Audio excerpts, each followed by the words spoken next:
On emploie des dissociations qui sont liées au hip-hop.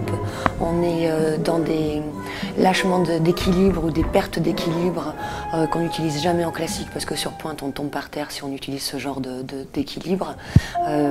Il est dans la recherche animale aussi. Il y a une complexité de dissociation et d'emploi d'énergie dans le corps. C'est-à-dire qu'on part dans un sens, on se retourne dans l'autre.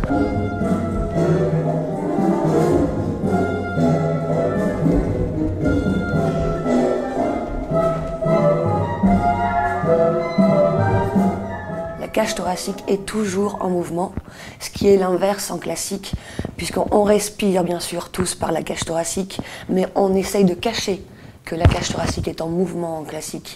C'est toujours une élévation, mais il n'y a pas des dissociations, on n'a pas la cage thoracique qui déborde du bassin, et donc l'équilibre est complètement désassemblé.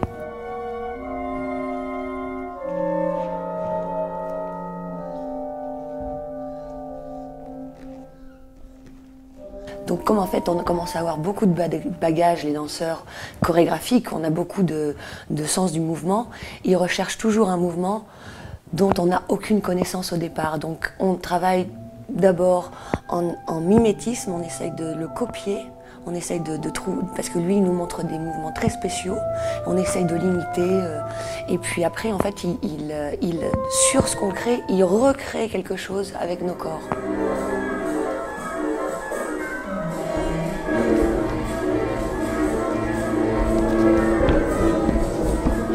Aujourd'hui, par exemple, moi j'ai travaillé sur une structure qui était bien définie. C'était un rectangle avec 2 portes, une chaise.